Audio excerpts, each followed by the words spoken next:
Good evening, you're watching London Live News at 6 with Helena Warrior. Coming up tonight, Tory MP Neil Parish has the whip removed as he is investigated for allegedly watching pornography in the Commons, as more accusations of inappropriate and sexist behaviour in Parliament arise, including a female cabinet minister who says she was once pinned up against a wall by a male MP. The number of people seen rough sleeping in London is down 10% in a year, but thousands remain living on the streets. We'll have an update on London's weather in the next 10 minutes. Plus, the V&A Museum launches a new campaign to celebrate creativity, alongside a film that celebrates the iconic South Kensington site. And the Art Review with James Nichols is back. A look at some of the new and fascinating exhibitions causing a stir here in the capital. First tonight, though, the Conservative Party MP who allegedly watched pornography in the House of Commons has had the whip removed. Neil Parish, the MP for Tiverton and Honiton, is under investigation by the Commons Standards Committee and has been suspended from the parliamentary party. It comes as a female cabinet minister has told male MPs to keep your hands in your pockets amid accusations of misogyny and sexual misconduct in Parliament. Tory MP Anne-Marie Trevelyan discusses what she believes is a culture of entitlement in Parliament, also stating she was once pinned up against a wall by a male MP. Well, we might describe it as wandering hands, if you like. We might describe it as, a number of years ago being pinned up against a wall by a male MP who is now no longer in the House, I'm pleased to say, declaring that I must want him because he was a powerful man. These sorts of things, the power abuses that a very small minority, thank goodness, of male colleagues show is completely unacceptable. We've made real progress in both, calling it out and indeed supporting those who I hope are starting to feel that they can come forwards and raise it. And those of us, as senior women across all the political parties, absolutely stand ready to both support them and indeed to help them to deal with anyone who thinks this is okay. It is not okay. It's not okay in any workplace. It's not okay in any kind of social environment for men to abuse their position, their power, their strength. It is not okay. Well, we'll have more discussion about misogyny and misconduct in Parliament later on in the show, as we're joined by John Johnston from Politics Home for a roundup of this week's news from Westminster and the world of politics. Now, a serving Metropolitan Police officer has been charged with rape. PC Ireland Murdoch allegedly attacked his victim in Lambeth in South London while he was off duty in September last year. He was arrested in January and has appeared at Croydon Magistrates Court today. He has been suspended from duties. A man has been charged with the murder of Eliot in East London. 20-year-old Francique was found with stab wounds inside his home in Plaistow last week after a man forced his way into his house and attacked him. Despite paramedic efforts, he died at the scene. Menelik Campbell, also 20, from Dalston, has been charged with murder at Barkingside Magistrates Court today. A man who fatally stabbed a teenager in South London has been jailed. 16-year-old Damari Roy was attacked by Brian Wine as he cycled along Bensham Manor Road in Thornton Heath in July last year. The court heard how Wine was controlling of his ex-girlfriend, whom Roy was friends with. Wine has been jailed for a minimum of 28 years. Now, new figures from the Combined Homelessness and Information Network have found the number of rough sleepers seen on London streets has fallen by 10% this year, despite being in the midst of a cost of living crisis. Well, our reporter Hebe Campbell has more. Figures show 2,714 people were recorded as sleeping rough on the capital streets between January and March, according to new data. This is a 10% decrease on the total figure for January to March 2021 and down 8% from the number seen sleeping rough during the last 3 months of the year, despite the cost of living and rent going up throughout the country and especially in the capital. Now, it's not completely evident why the numbers have gone down so starkly. However, the number of people living on the streets could have been increased by national lockdowns and the pandemic last year.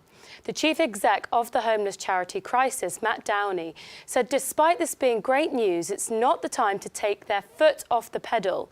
With rents rising across much of the country and the cost of living soaring for most, we know that budgets are being squeezed from all sides, and Downey said that this pressure is threatening to tip more and more people into homelessness over the coming months. A Department for Levelling Up Housing and Committees spokesperson said, "We're very pleased to see the reduction in rough sleepers across London, but there is still much more to do." Well, that was Hebe with that report on rough sleeping in the capital. Now, the charity Trussell Trust, that works to end the need for food banks, has revealed a significant increase in requests for digital connectivity due to the cost of living crisis. They've partnered with Vodafone to provide free SIM cards to people who are receiving support from food banks in the network. Well, they say they have already provided 250,000 cards to people and a further 200,000 to refugees arriving from Ukraine. The Norwood and Brixton Food Bank in South London is one of those offering the help, and they were on hand to explain more.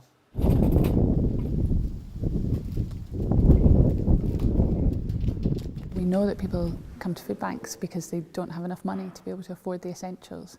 And so a cost of living crisis where you're seeing prices increase by, in some places, over 50%, are causing more and more people to have to come to food banks because they simply don't have enough money to be able to afford food, housing, personal hygiene items, and most importantly at the moment, utilities. So it's a real problem. Over 95% of people who come to food banks are actually experiencing destitution, so that is unable to afford essentials. One of our food bank managers said to me if there was one thing they could do, it would be to ensure that every person who came to a food bank had a smartphone that was enabled, that allowed them to stay connected, because that would make such a significant difference to people's ability to access essential services that they needed. And so part of our solution to ending the need for food banks is really destigmatising the sense that somehow or another being connected is an added bonus or a luxury. It's vital. We need to ensure that people have enough money to be able to afford the essentials, including staying connected.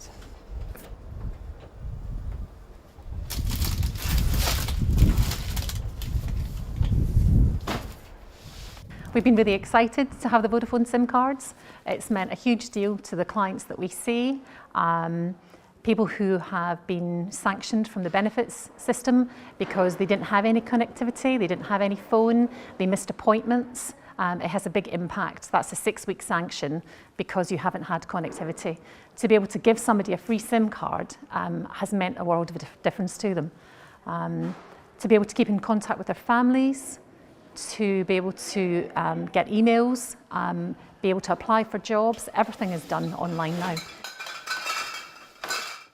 Right, on to sports now, and former Chelsea manager Frank Lampard will come up against his old club for the first time this weekend. Now in charge of Everton, his side go into the game in the relegation zone, but have a game in hand over Burnley, just 2 points above them. The London side will be looking for 3 points to edge nearer to Champions League qualification for the next season. Well, before the match, Chelsea boss Thomas Tuchel heaped praise on Lampard, saying he has the utmost respect for his predecessor. He sent me a very kind, very respectful message after I took over at Chelsea. That meant a lot because I was a huge fan of him as a player, and he is and will remain a legend at our club. This is absolutely sure, and this is a given. And so I was very happy when he wrote me this message, showed like very gentlemanlike message, and we didn't have the chance to go out and have lunch, and he took the chance to take charge of Everton. He took an assistant away from us, Joey Edwards, so we were not so happy with that, but I'm just joking. We were, of course, involved, and so we will meet some familiar faces on the other side with Ashley Cole, with Joey, and Frank. I never met Frank in person, so happy to meet him. But yeah, we arrive with our team. We need the points. They need the points urgently as well. There we are. That game kicks off at 2 p.m. on Sunday.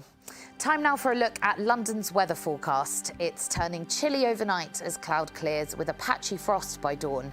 And tomorrow there will be highs of about 14 degrees. It will be dry and bright tomorrow with some sunny intervals, but they'll disappear by Sunday. And that will be a cloudier day, perhaps with patchy light rain at times. Looking to the start of next week, it will be staying rather cloudy on Monday with a chance of showers or further patchy rain. Well, just before the break, let's bring you this. Iconic Camden venue Coco has reopened in what its manager said is a special moment. The music venue opened its doors today after a 3-year, £70 million redevelopment, delayed by a rooftop fire and the COVID-19 pandemic. Well, tonight, its inaugural concert will be from indie legends Arcade Fire. Coco has previously hosted artists such as Madonna, Prince, the Rolling Stones and Kanye West. Time for a break now, but when we come back, John Johnston from Politics Home will be joining us to talk about this week in Westminster and looking ahead to next week's local elections. See you soon.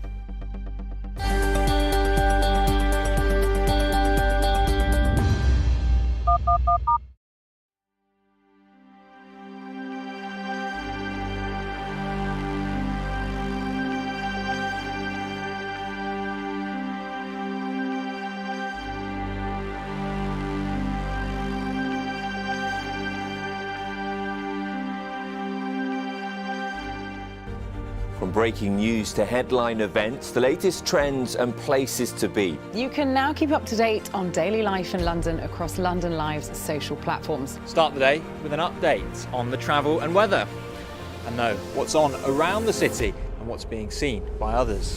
With stories from London Live's team of reporters and your videos of the news moments that matter. Minute by minute. That's London Live News on Twitter, Facebook, Instagram and more. Find us at London Live.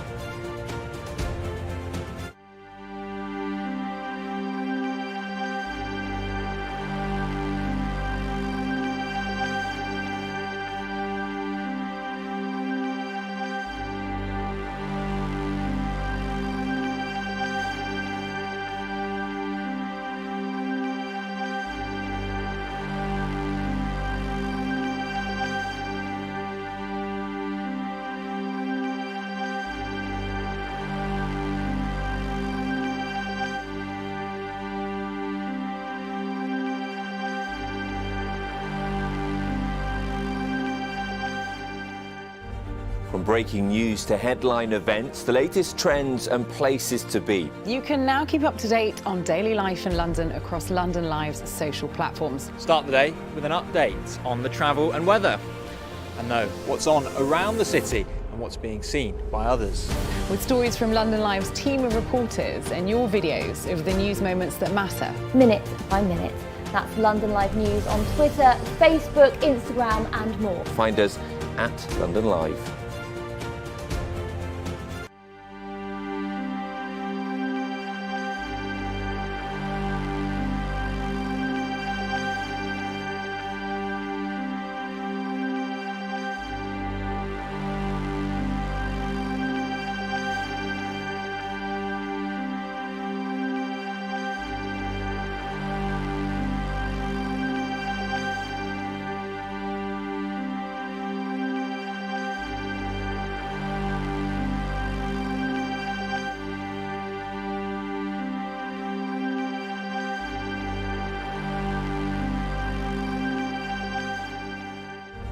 From breaking news to headline events, the latest trends and places to be. You can now keep up to date on daily life in London across London Live's social platforms. Start the day with an update on the travel and weather, and know what's on around the city and what's being seen by others. With stories from London Live's team of reporters and your videos of the news moments that matter. Minute by minute. That's London Live News on Twitter, Facebook, Instagram and more. Find us at London Live.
Welcome back to London Live News. Time now for a look at what's been happening in Westminster and the world of politics this week. Well, joining me now is John Johnston from Politics Home. John, thank you so much for being here. So talk about sexism in Westminster has really dominated this week. An article came out about Deputy Labour Party leader Angela Rayner. Just run us through what happened there. Yeah, as you said, this story came on Sunday where an allegation was made in the Mail on Sunday, quoting an anonymous Conservative MP who claimed that Angela Rayner had been uncrossing and crossing her legs during Commons debates as a means of distracting the Prime Minister. There was obviously a very strong response to this story and this as yet unnamed Conservative MP. Everybody from the Prime Minister down really criticising what they branded as misogynistic and sexist comments. Angela Rayner herself has come out and said the same thing, that, you know, there's an element of sexism, there's an element of class being brought into this, because the story also mentioned her background. But it's kind of triggered another wave of talk within Westminster about these issues. Absolutely. Well, you know, it didn't really stop there over the week. Then we heard about a male MP alleged to have watched pornography in the House of Commons. And this story has really been dominating over the last few days.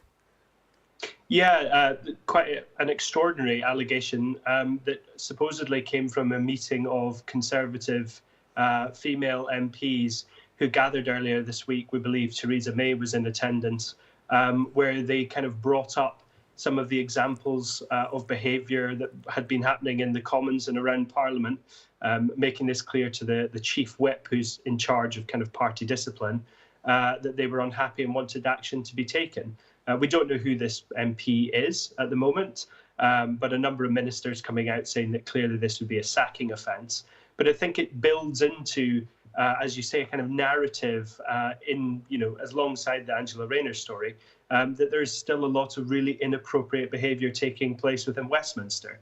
We had the Pestminster scandal a few years ago, where a lot of this was aired, and now it seems like very little has actually changed, and some real tough calls now for the government and for the parliamentary authorities to be taking more action to crack down on this. Well, Labour leader Keir Starmer yesterday talked about a culture change that has to come from the top. Do you think that this sentiment is shared in Westminster? I think there is a kind of broad feeling that this kind of comments, certainly the behaviour, can't be accepted, and there has to be a really strong signal from the leaders of all the parties and the House authorities, including the Speaker, that there is a zero tolerance approach to behaving like this within the parliamentary estate. I think everybody would agree that you wouldn't get away with that kind of behaviour in another place of work. You know, there's a lot of talk about the drinking culture around Westminster and how that contributes to it.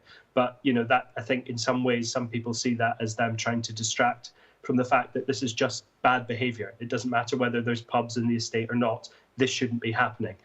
So I think we're going to see a lot more of this in the coming weeks. Undoubtedly, there will be more cases and allegations that will come out. But I think we need to see probably a lot tougher response from everybody in authority within Parliament to make sure that this is tackled. Absolutely. Well, you know, finally, the local elections are taking place next week. What do you think voters are going to be thinking of when they go to the polls? I think it's always really difficult to judge where people's minds are. We've obviously had these allegations this week that kind of encompasses the entirety of Parliament. We've also had the Partygate scandal, which some of the polling has shown has had an impact on the way people are thinking.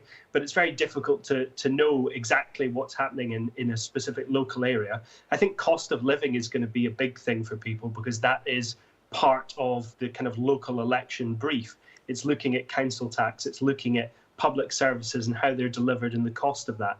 So these things always play a big part, but I think, you know, you also have to look at the whole national situation, because fundamentally that's how it will be judged. The following morning, you know, which party has done well or not will have a big impact on the national conversation, even if maybe that wasn't the specific thing that voters were looking at the ballot box.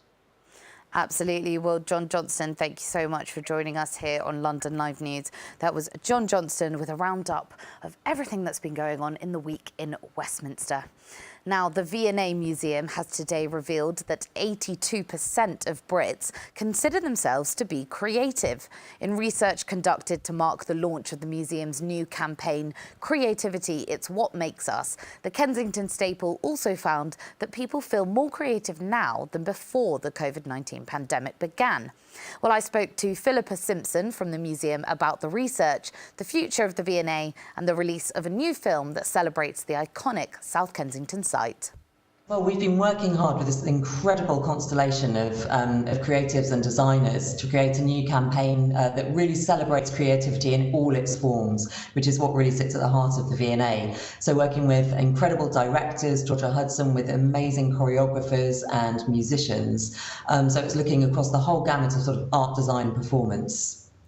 And the V&A commissioned some research that revealed today that it shows that lots of us in the UK consider ourselves to be creative. Could you just tell us a little bit more about what the research showed?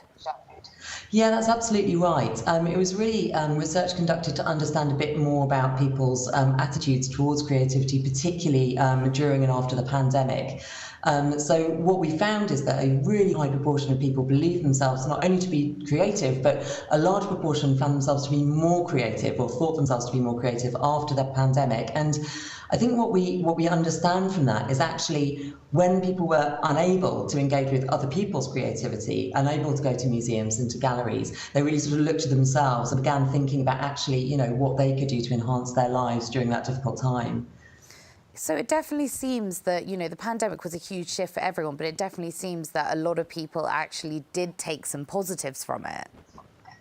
Yeah, I think that's right, actually, and I think we all saw that play out. It's sort of, you know, unable to be with our friends and our families, actually we found other communities around us, and people, you know, not only working in isolation, but kind of with their neighbours and, you know, people that they were able to interact with, really looking at new forms of expressing themselves. And it's really lovely that that feels as if it's, you know, kind of feeding through now into a sort of new way of living and being. And I think also people finding they want to make time for those activities, so not just squeeze them in, but really sort of, you know, prioritise them in their free time, which is lovely.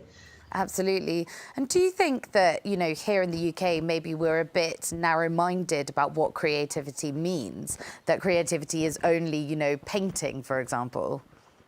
I think that's a really good question, actually, and really important one, because, yeah, I think, and I wouldn't say it's just in the UK, actually. I think there's this sense that maybe creativity is just for some people, it's elite or it's, you know, it's exclusive. And actually, to my mind, you know, creativity is a way of thinking as much as doing something, painting, dancing, you know, making a pot. It's really, you know, even engaging with somebody else's act of creativity is a creative act in itself. You know, it's about opening your mind, seeing things from different perspectives, you know, learning new things. Science is creative problem solving. So I think thinking about it more expansively, we understand that actually it's something that's in everybody and for everybody, which is exactly what we wanted to celebrate actually in our campaign. Well, alongside the campaign, there's also been a film that's been released that celebrates the creativity of the V&A. Just tell us a little bit more about that and what people can see in the film. Yeah, well, this has been the most wonderful collaboration, I have to say. You know, and people have been incredibly generous with their time and with their ideas. It's a kind of a narrative about a mannequin within the museum coming to life at night and exploring all the different collections. So engaging with every single kind of aspect of what we do. So this is, you know, objects that span 5,000 years and pretty much every area of the globe, walking through our incredible spaces. And it is just a joyous kind of exploration, you know, journey of discovery, if you like, through the galleries.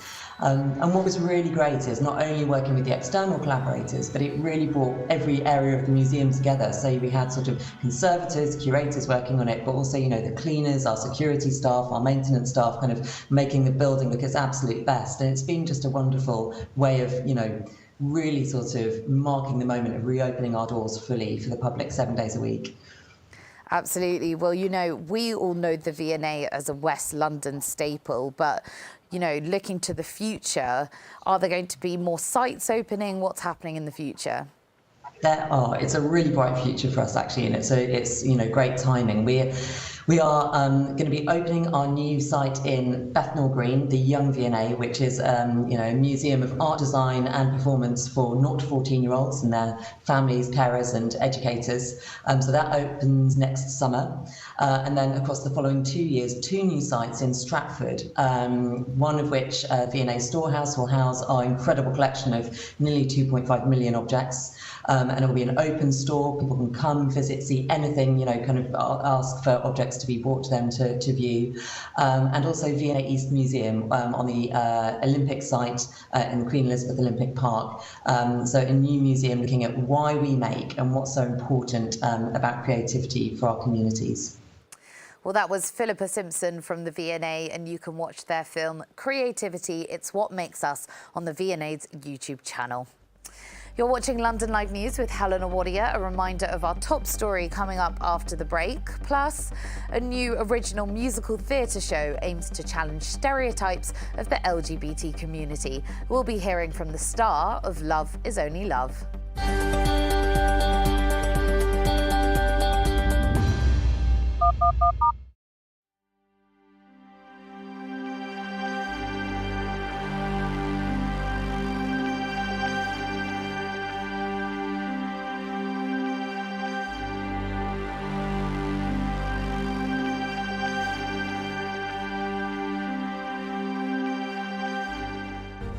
From breaking news to headline events, the latest trends and places to be. You can now keep up to date on daily life in London across London Live's social platforms. Start the day with an update on the travel and weather, and know what's on around the city and what's being seen by others.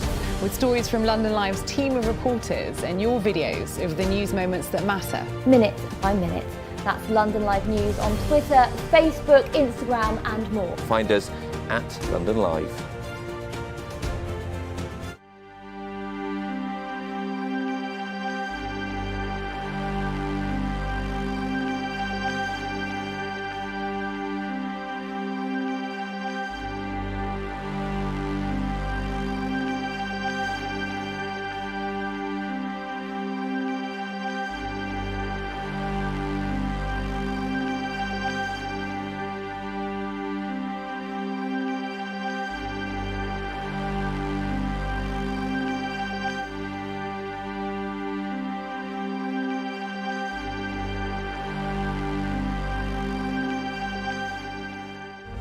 From breaking news to headline events, the latest trends and places to be. You can now keep up to date on daily life in London across London Live's social platforms. Start the day with an update on the travel and weather, and know what's on around the city and what's being seen by others.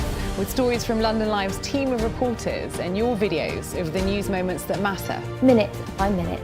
That's London Live News on Twitter, Facebook, Instagram and more. Find us at London Live.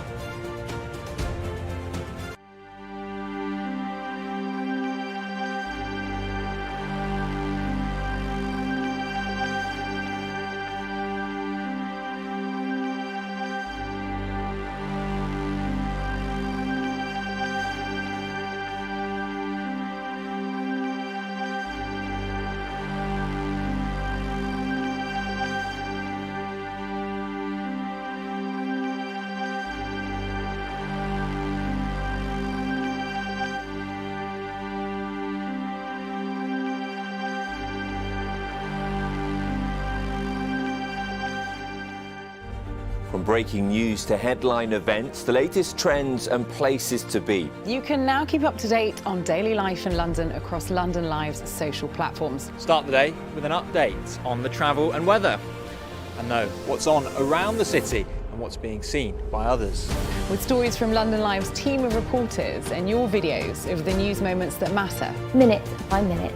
That's London Live News on Twitter, Facebook, Instagram and more. Find us at London Live.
Welcome back to London Live News. A reminder of our top story. The Conservative Party MP who allegedly watched pornography in the House of Commons has had the whip removed. Neil Parish, the MP for Tiverton and Honiton, is under investigation by the Commons Standards Committee and has been suspended from the parliamentary party. It comes as a female cabinet minister has told male MPs to keep your hands in your pockets amid accusations of misogyny and sexual misconduct in Parliament. Well, Tory MP Anne-Marie Trevelyan discussed what she believes is a culture of entitlement in Parliament, also stating she was once pinned up against a wall by a male MP. We might describe it as wandering hands, if you like. We might describe it as, a number of years ago being pinned up against a wall by a male MP who is now no longer in the House, I'm pleased to say, declaring that I must want him because he was a powerful man. These sorts of things, the power abuses that a very small minority, thank goodness, of male colleagues show is completely unacceptable. We've made real progress in both, calling it out and indeed supporting those who I hope are starting to feel that they can come forwards and raise it. And those of us, as senior women across all the political parties, absolutely stand ready to both support them and indeed to help them to deal with anyone who thinks this is okay. It is not okay. It's not okay in any workplace. It's not okay in any kind of social environment for men to abuse their position, their power, their strength. It is not okay. Now, a serving Metropolitan Police officer has been charged with rape. PC Ireland Murdoch allegedly attacked his victim in Lambeth in South London while he was off duty in September last year. He was arrested in January and has appeared at Croydon Magistrates Court today. He has been suspended from duties. A man has been charged with the murder of Eliot Francique in East London. 20-year-old Francique was found with stab wounds inside his home in Plaistow last week after a man forced his way into his house and attacked him. Despite paramedic efforts, he died at the scene. Menelik Campbell, also 20, from Dalston, has been charged with murder at Barkingside Magistrates Court today. A man who fatally stabbed a teenager in South London has been jailed. 16-year-old Damari Roy was attacked by Brian Wine as he cycled along Bensham Manor Road in Thornton Heath in July last year. The court heard how Wine was controlling of his ex-girlfriend, whom Roy was friends with. Wine has been jailed for a minimum of 28 years. Right, on to sports now, and former Chelsea manager Frank Lampard will come up against his old club for the first time this weekend. Now in charge of Everton, his side go into the game in the relegation zone, but have a game in hand over Burnley, just 2 points above them. The London side will be looking for 3 points to edge nearer to Champions League qualification for the next season. Well, before the match, Chelsea boss Thomas Tuchel heaped praise on Lampard, saying he has the utmost respect for his predecessor. He sent me a very kind, very respectful message after I took over at Chelsea. That meant a lot because I was a huge fan of him as a player, and he is and will remain a legend at our club. This is absolutely sure. We will meet some familiar faces on the other side with Ashley Cole, with Joey and Frank. I never met Frank in person, so happy to meet him. But yeah, we arrive with our team. We need the points. They need the points urgently as well. Now, the Other Palace Theatre, described as the home of new and original musical theatre here in the capital, will be home to new production Love Is Only Love. The name is taken from a song in the 60s Barbra Streisand musical Hello, Dolly. It's an autobiographical coming-of-age work about Sam Harrison's first love with another young man. In his own words, a love story with two boys where no one died and no one was beaten up. Well, he's been telling James about how he wants to change the idea around typical stereotypes usually seen in LGBTQ+ mainstream media.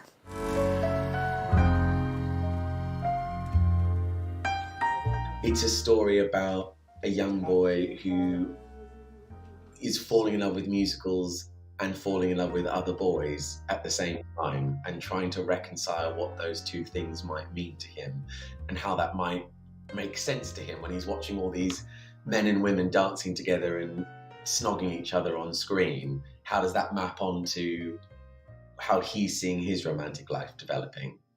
And then the even longer version is it's all true, and it's my true story of me from the age of 6 to 13 and all the various people I had crushes on, and then finally my very first boyfriend when I was 13, and the kind of very true romantic love story that was our coming together. The title is the same name as the famous Barbra Streisand song. How did you use that to lift off? The musical that meant the most to me when I was little was Hello Dolly, starring Barbra Streisand. And I think my dad first put it on in front of me when I was about 6. It then being on and being this explosion of colour and joy and music and romance. And I fell in love with it. I fell in love with her. And it kind of, and I genuinely watched it pretty much every weekend for about 3 years. It just, we all have those films, don't we, where you just become obsessed as a child. It just happened that mine was almost 3 hours long and a bit of a flop as it turned out. But anyway, I loved it. And there is this beautiful song in the middle of it that she sings called Love Is Only Love. And I wrote the play without a title, and quite a few of my friends were obsessed with, like, what is the title going to be? What are you going to call it? And I couldn't think of what it was about, but I knew, what one of the major reasons for writing it was because I don't think there are enough romances which happen to be about men, and certainly not romantic comedies. There's this kind of trope that one of us gets sick, or one of us dies, or one of us gets beaten up, and it's always in quite a tragic context, which are very real and very important stories. I'm not denying that. But I also think it's also nice to have some happy one. Straight people get Romeo and Juliet and they get Notting Hill. So I think, why don't we? I was trying to, rebalance the scale. I kept thinking about Hello Dolly, and I just went, Love Is Only Love, this beautiful song that she sings. And that sentiment of love is only love. I mean, it's slightly uncanny how it matches that queer slogan of love is love. Love. Well, that's what it is.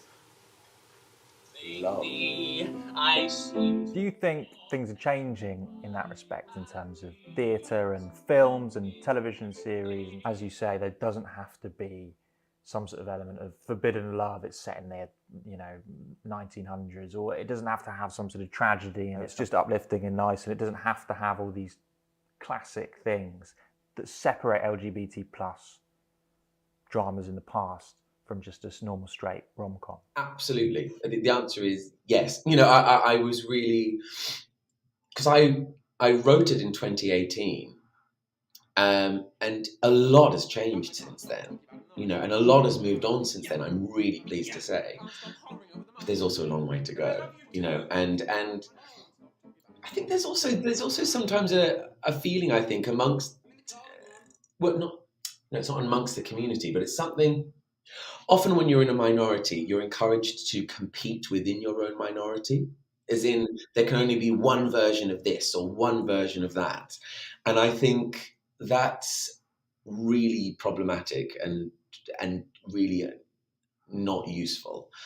If I dig deep down into the world of musical theatre, which I think is a very queer space with lots of queer people in it, I still don't think there are very many at all musicals where two queer people fall in love and kiss, and it's all okay. And because I think what we talk about when we're creating drama is, that conflict creates drama. Conflict is a really useful thing. You need that, otherwise it's just people being happy and no one really wants to watch that, and that's fine, But I guess the real question is when the conflict is rooted in the character's queerness.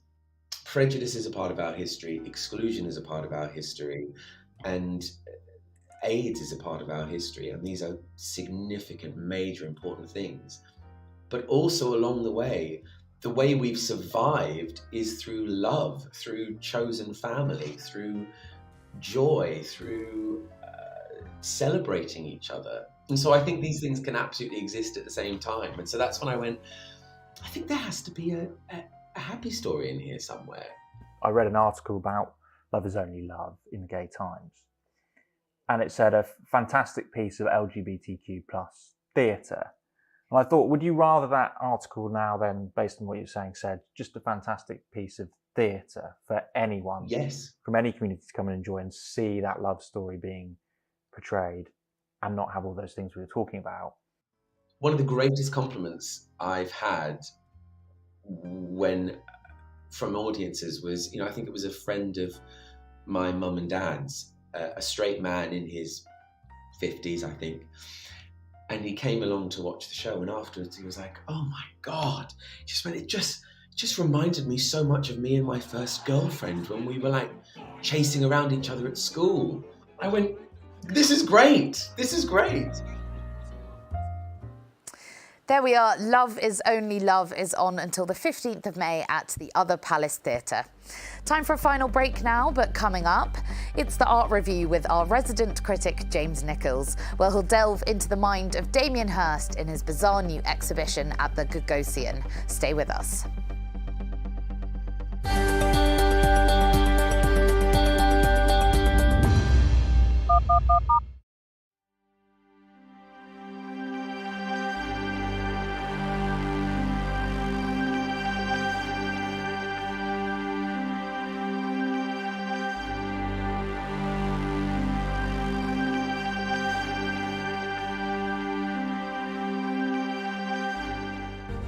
From breaking news to headline events, the latest trends and places to be. You can now keep up to date on daily life in London across London Live's social platforms. Start the day with an update on the travel and weather, and know what's on around the city and what's being seen by others.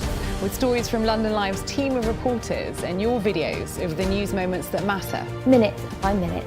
That's London Live News on Twitter, Facebook, Instagram and more. Find us at London Live.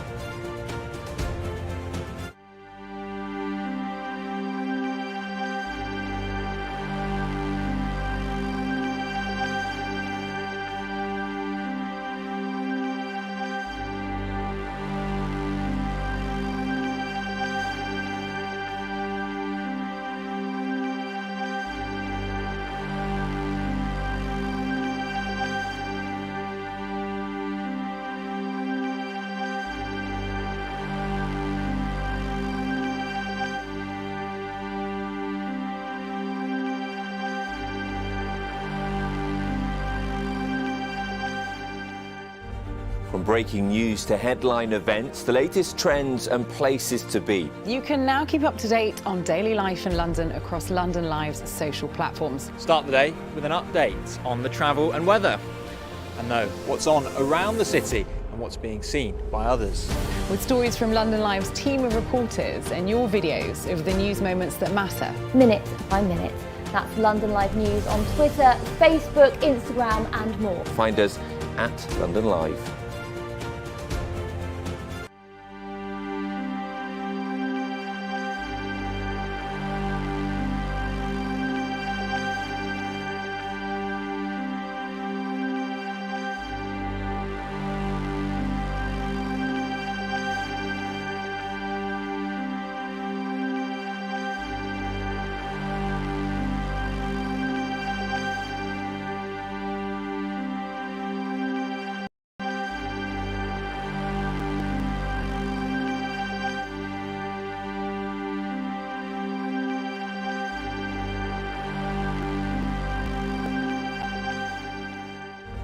From breaking news to headline events, the latest trends and places to be. You can now keep up to date on daily life in London across London Live's social platforms. Start the day with an update on the travel and weather, and know what's on around the city and what's being seen by others. With stories from London Live's team of reporters and your videos of the news moments that matter. Minute by minute. That's London Live News on Twitter, Facebook, Instagram and more. Find us at London Live.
Welcome back to the final part of London Live News. Time now for the art review with James Nichols, a look at some of the new and fascinating exhibitions causing a stir here in the capital.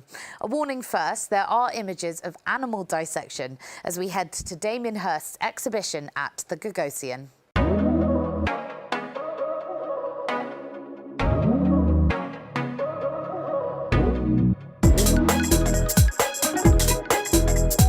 Hello and welcome to this edition of the Art Review.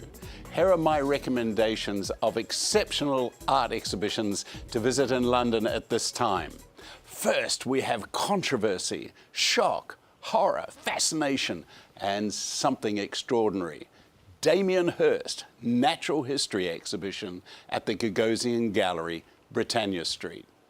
This is the first ever exhibition dedicated to Damien Hirst's groundbreaking, disturbing, controversial works and formaldehyde, featuring more than 20 of his most iconic examples, dating from 1991 to 2020, gathering together many of these pieces for the first time. The artist states, "I wanted a shark that's big enough to eat you and a large enough amount of liquid so that you could imagine that you were in there with it."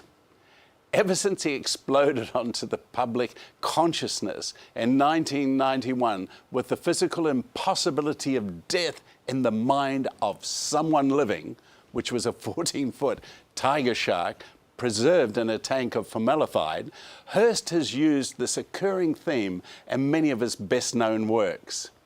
In his ongoing drive to bridge the gap between art and science, the Natural History series includes a variety of preserved animals and parts such as from sheep, doves, a zebra, piranhas, and even a unicorn, some of which are bisected and sliced into cross-sections.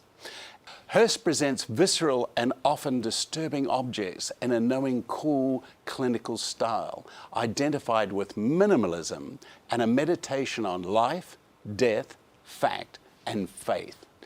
The heavy frames of the sculpture tanks give the fear of fragility and a consequent desire to isolate and protect. The artist concludes that the very idea of preservation is futile in the face of inevitable death. Love it or hate it, it's a chapter of British art history. You will never forget it. Damien Hirst, Natural History Exhibition at the Gergosian Gallery, Britannia Street, until the end of May. And now to something truly historic and classical to celebrate one of the great masters of art of all time. Raphael, the Credit Suisse exhibition at the National Gallery. Marking the 500th anniversary of Raphael's death, the gallery presents one of the first ever exhibitions to explore the complete career of this giant of the Italian Renaissance. With his contemporaries Michelangelo and Leonardo da Vinci, he forms the traditional trinity of the great masters of that period. His father Giovanni was a court painter to a ruler of a small but highly cultured city of Urbino. He died when Raphael was just 11 years old, so Raphael then took over the daunting task of managing his father's workshop. His success in this role quickly surpassed the artistic reputation of his father's. During his life, Raphael was enormously productive, running an unusually huge workshop. He was a painter, a draftsman, architect, designer, an archaeologist who the critics at the time said he captured in his art the human and the divine, and that his legacy would be immortal. This exhibition of more than 90 exhibits examines not just his paintings and drawings, but also the work in architecture, archaeology, and poetry, as well as designs for the sculptures that he created. We see the results of his beginnings in Umbria and at the time in Florence with the Medici family, followed by his last hectic and triumphant 12 years in Rome. For in 1508, at the age of 25, he was invited by the famous art patron Pope Julius II to help with the redecoration of the papal apartments. It was the same year that Michelangelo began work in the Sistine Chapel. After some time, Raphael was appointed architect in charge of St. Peter's itself. It was said that he was charming, good-natured, getting on well with people, especially the ladies.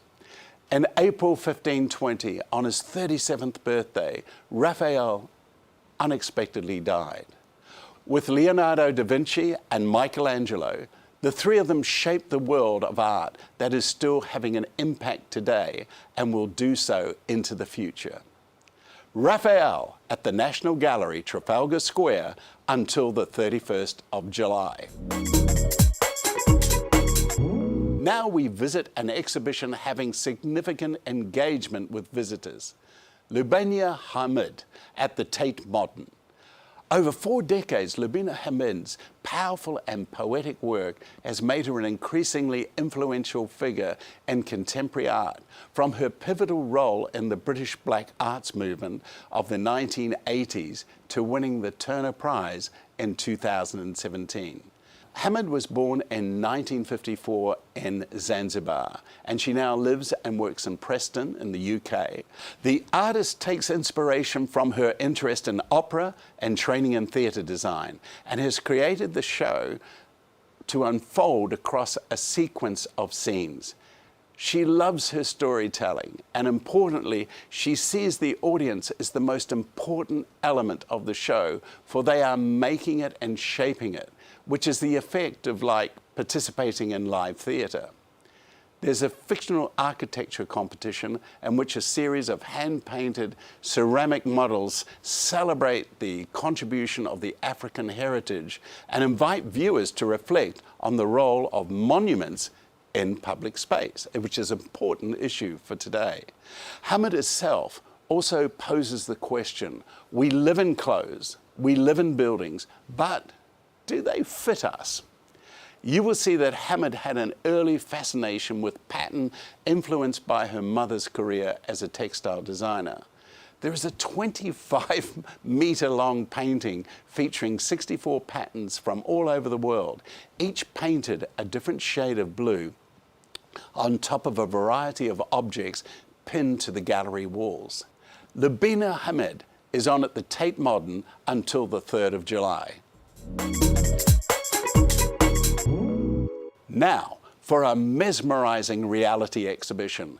Wildlife Photographer of the Year 2021 is on at the Natural History Museum. There were over 50,000 entries from 95 countries. There is such drama of wildlife as you witness the stories of fighting, mating, dying, birth, battles, and daily survival. What a great show it is. The grand title winner is French underwater photographer Laurent Balestier. His creation image captures the camouflage of grouper fish exiting their milky cloud of eggs and sperm, which was taken in French Polynesia. 10-year-old Vidyam R. Hubba was awarded the Young Photographer of the Year award for his colourful image of a tent spider with a tuk-tuk passing in the background. Vidyam first featured in the competition when he was just 8 years old. But imagine the horror for Gil Winson, the winner of the Urban Wildlife section. When staying in Brazil, he noticed many tiny spiders in his room. So Gil looked around and then he looked under the bed, and there hiding was a Brazilian wandering spider, one of the most venomous and largest spiders in the world. Oh, you wouldn't like that. The winner of the Photojournalist Story Award is Brent Stilton, who profiles a rehabilitation centre for chimpanzees orphaned by the dreadful bushmeat trade. The Natural History Museum's Wildlife Photographer of the Year is on until the 5th of June. There we go, that was the art review with James Nichols. Time now for a final check on the weather. It's turning chilly overnight as cloud clears with patchy frost by dawn, with highs of about 14 degrees. It will be dry and bright tomorrow with some sunny intervals, but they'll disappear by Sunday, which is a cloudier day, perhaps with patchy light rain at times. Looking to the start of next week, it will be staying rather cloudy on Monday, with a chance of showers or further patchy rain.